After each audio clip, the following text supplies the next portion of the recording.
আসসালামু আলাইকুম, welcome back to cook with Nabila. আজকে আমি আপনাদেরকে তৈরি করে দেখাবো জলপাইয়ের টক ঝাল মিষ্টি আচার। এই আচারটি বানানোর জন্য জলপাইকে আগে থেকে সেদ্ধ দেওয়া লাগবে না, আর রোদে দেওয়ারও ঝামেলা নেই। খুব সহজেই তৈরি করে নিতে পারবেন আস্ত জলপাইয়ের আচার।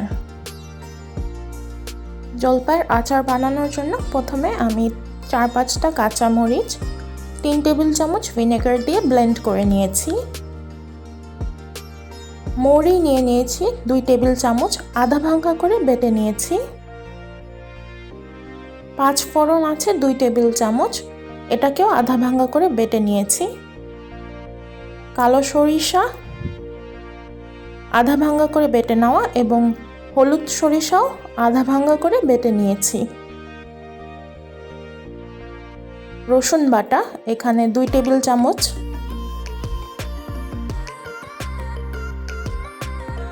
লবণ নিয়ে নিয়েছি, আরও লাগবে 1 টেবিল চামচ লাল মরিচের গুঁড়া, 1 টেবিল চামচ হলুদের গুঁড়া। জলপাই নিয়ে নিয়েছি 2 কেজি। আপনারা এই আচারটা ফ্রোজেন জলপাই দিয়েও করতে পারবেন। 1 কাপ সরিষার তেল নিয়ে নিয়েছি, 3টা তেজপাতা, 3টা এলাচ,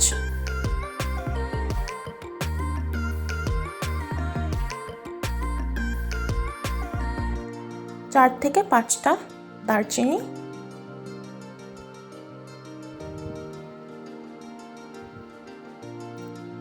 15 থেকে 20 কোয়া রসুন,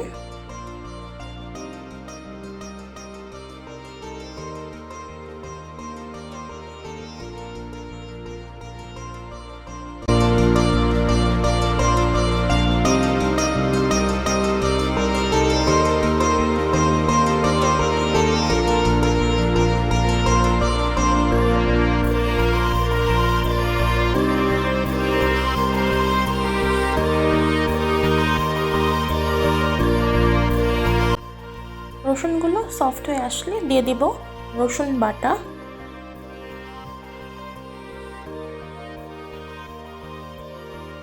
মরি আধা ভাঙা করে বেটে নেওয়া,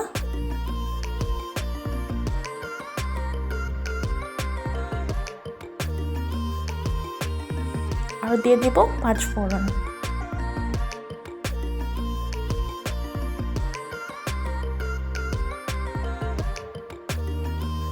ভালোভাবে সবকিছু তেলের সঙ্গে মিশিয়ে ভেজে নিতে হবে কিছুক্ষণ।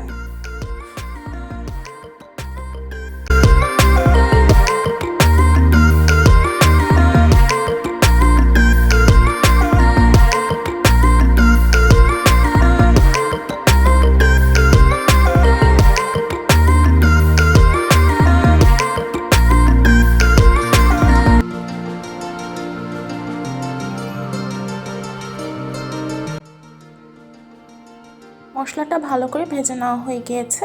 এখন এখানে দিয়ে দিব জলপাই। জলপাইগুলো কিন্তু আগে থেকেই চিড়ে নেওয়া হয়েছে, এতে করে মশলাগুলো খুব সুন্দরভাবে জলপাইয়ের ভিতরে ঢুকে যাবে।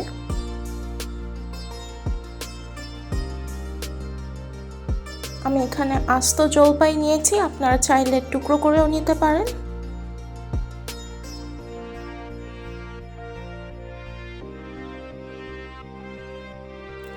জলপাইগুলো 5 থেকে 10 মিনিট ভেজে নেওয়ার পর এখানে দিয়ে দিচ্ছি হলুদ সরিষা বাটা এবং কালো সরিষা বাটা।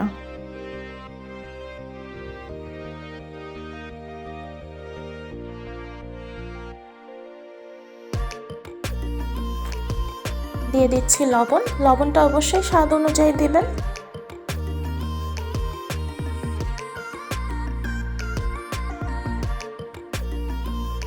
দিয়ে দেব হলুদ গুঁড়ো এবং মরিচ গুঁড়ো।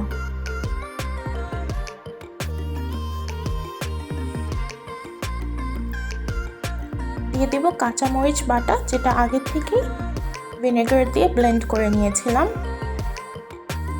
সবগুলো উপকরণ ভালোভাবে মিশিয়ে নিতে হবে।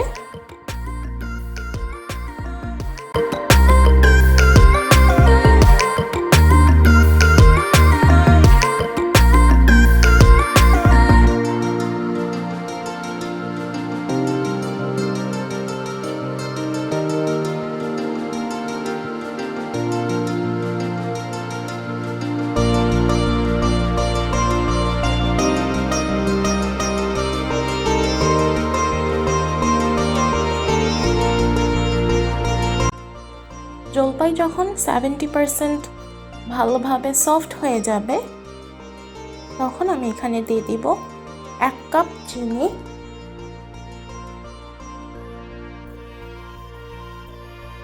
আমি এখানে সাদা চিনি ব্যবহার করছি, আপনারা চাইলে গুড় ব্যবহার করতে পারেন।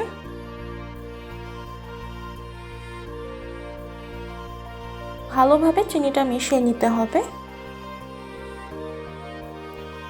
আর চিনি থেকে কিন্তু যথেষ্ট পানি বের হবে, সেই পানিটা শুকিয়ে আসা পর্যন্ত আমাদেরকে এটাকে কুক করে যেতে হবে। আস্তে আস্তে জলপাইয়ের কালারটাও কালো কালার হয়ে আসবে, একটু কালচে কালার। তো দেখতেই পাচ্ছেন চিনিটা একদম গলে গিয়েছে অ্যান্ড চিনি থেকে যে পানিটা বের হয়েছিল সেগুলো একদম শুকিয়ে এসেছে আর খুবই একটা ঘন গ্রেভি হয়েছে। আমাদের জলপাইয়ের আচার কিন্তু একদম রেডি। আজকের রেসিপিটি যদি ভালো লেগে থাকে অবশ্যই আমার চ্যানেলটি সাবস্ক্রাইব করবেন। আর যদি ফেসবুক থেকে দেখে থাকেন তাহলে make sure to follow my page. আল্লাহ হাফেজ, আসসালামু আলাইকুম।